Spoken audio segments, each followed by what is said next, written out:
So this is our 350 Pontiac. It is out of a 69 Firebird. So here's the deal. The guy that's building this engine, or wants this engine built, he wants to keep everything in the car original, or he wants to keep all the original parts rather, but he wants to use the block in the car because it's a numbers matching block, but he wants to modify the engine so that it makes more power. And what we're going to do right now is we're going to do our tear down, and he wants to keep all the original parts. So what we're going to do is we're going to bag and tag every bolt, every bracket, everything on this engine, and he's going to save that so that he has all the original parts for the car. And then we're going to build the engine up with aftermarket parts, but he does want the original block in the car. So we're going to stick with the 350. I know there's probably going to be a lot of haters that come on and say, what the heck are you building the 350 for? Well, you know, when you build your own car, you can build whatever you want. But the owner of this car, it's a 69 Firebird, it's the original engine. He wants the original block in the car. That's the way he wants to do it. And so that's what we're going to do. Interestingly enough, if you look at the bore and stroke combination of the 350 Pontiac, it's just about the exact same bore and stroke as the LS1. Same bore size, same stroke, within a very close tolerance. Okay, so I've got all of the manifold bolts out, guys, and the valve covers, so we're just going to remove the valve covers, and again, we're going to put a lot of this stuff just back on because we're not going to reuse it. We want to set it aside. Now my intake manifold is loose. Now keep in mind there is one bolt right here on the upper right hand side of the water pump that goes into the intake manifold. You got to get that out in order to get the manifold off. Don't try to pry the manifold without on there, because you'll break this front cover here. 7/6 takes a 7/16 socket. So you just take that bolt out, and there's also a little attaching bracket there that goes on there that locates right there. Now that we've got that off, our manifold should be loose and we can just kind of pry it up off of there. I am going to try to leave everything on this if I can and just set it aside. And there's our intake. I'm pretty sure I got everything off of it, so.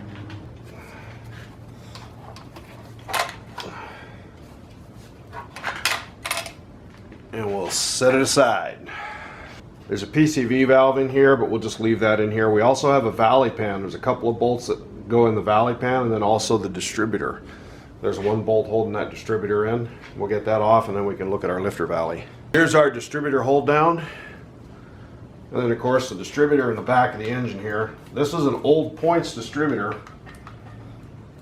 You gotta kind of work this out. We're definitely not going to be reusing this, but we want to save it as original equipment. And I just went ahead and left the coil attached to it. So this is our points distributor. We'll set that aside. Now on your valley pan here, you guys, you want to kind of be careful. I've already kind of pried this loose. You don't want to damage this. Sometimes it's stuck to the block pretty good. So you can see we've got our two bolts here that we loosened up. And we just take the valley pan right out of there, and we can take a look at what we've got in here for a camshaft. And yeah, it looks like the cam's got some flat lobes on it. Looks like it's seen better days, but again, just a high mileage OEM engine with a flat tappet cam. So now that we've got it to that point, we can kind of strip the stuff off the front, set it aside, and then we can pull our cylinder heads. At this point, we're ready to take the cover off. We can just kind of take and tap it. Now remember, keep this in mind, you guys. The oil pan bolts down here, the 4 front oil pans go up into that timing cover. So you got to get those bolts out before you take the timing cover off. If you try to tap this off here or knock it off there with the bolts in the front of the pan, you could actually crack that cover. So now that we got the bolts out of it, we just want to take a soft hammer and kind of break that thing loose off there. And that is your timing cover. This one looks pretty clean, doesn't look like it's eaten out real bad, so not too sure if we're going to reuse that or not, possibly. Now we can get a look at our timing chain. Yeah, it's seen better days. That's the OEM chain, link belt chain, and it definitely is loose, but that's not uncommon. And this, of course, is our fuel pump eccentric and our bolt. That is your two-piece fuel pump eccentric and your cam bolt. Just kind of work them off of there. And that is your old timing set, which we will not be reusing. There's also a cam retaining plate on the front of the block, so we'll get that off of there. And then at that point, we can start getting our valve train off. I'm going to go ahead and take the rockers loose and get the lifters and everything out first. Then we'll come back and get those heads off. Got the push rods out. We're just going to go ahead and leave the rockers on here. It's a good place to store them. And I've got all the head bolts out, and now we can get these heads off here and get a look at what's inside these cylinders. I went ahead and left the exhaust manifolds bolted onto the heads just because we want to keep all this together. Just be aware that those are really heavy and you're going to have to hang on to it when you pull it off of there.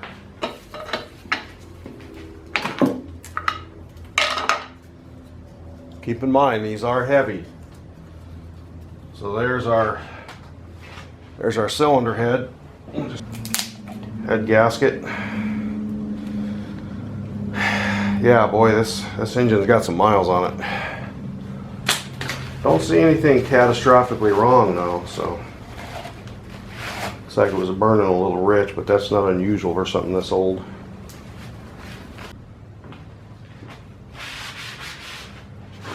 So overall, guys, the motor looks pretty good. What's cool about this is I can still see the factory machine lines on here. On this, that's typical of the Pontiac factory machining. A lot of times you can see the machine marks. Then of course the next thing is we just want to get the lifters and the cam out of here. And then we'll flip this thing over. I'll get the oil out of it. It's still got oil in it. And we'll start looking at the lower end of this thing. Okay, I've got it flipped over. I got the bolts out now, and here's your oil pan. Quite a bit of crud in an oil pan, but nothing really catastrophic. That's pretty typical of a high mileage motor. And of course, the Pontiacs all have a factory windage tray. And then it's a rear sump deal. The oil pump's in the rear. And not sure if we're going to reuse that windage tray or not, but we'll hang on to it. We're definitely not going to reuse the pump and the pickup. And of course we're getting a different crank and rods and everything, but nothing really seems catastrophically damaged down here. The engine turns over real nice. So okay, so now we've got our windage tray, our oil pump out of the way, and like I said earlier, this engine turns real nice. It's not bound up or anything. All the rods got side clearance. It's definitely worn out and it's definitely dirty, but I think we got a good builder. The next step is you want to put your piston at bottom dead center here. One of these connecting rods at bottom dead center. Is I run these nuts out about halfway. I don't take them all the way off there at this point. Don't use a steel hammer here, use a soft one here. And you just smack that and it separates the cap. Then you can take the nuts off the rest of the way. And I know most of you know this, but very important, don't mix these caps up. They got to stay with their respective rods. So then we take the connecting rod cap off. Now our bearing stuck onto our crank here, so we'll have to take a look at that. When your bearing stays on your crank, it's kind of hard to get it out of there. The best way is with a magnet. Bearings are magnetic, so just take a magnet and then we can take a look at our bearing here. They don't look bad. I mean, they've got some wear on them, but I don't see any catastrophic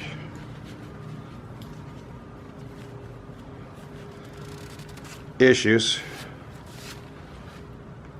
So yeah, and then the next step is we want to put a journal protector on here because we definitely do not want to damage that crankshaft. You can use a couple of 3/8 pieces of 3/8 fuel line for this. I like this journal protector. It's what it's made for, because it also gives me a handle to kind of push that down. And then I just push that piston and rod out. Go ahead and take your bearings out. We're not gonna, those are trash, but then we can get a look at our pistons here. Skirts definitely have some wear on them. They got 4-corner scuffing, which is typical, but nothing catastrophic, and that's what we're worried about. So the crank actually looks pretty good too. So I'll get the rest of these out, and we'll get down to our bare block, and then we'll start talking about what we're going to do to it.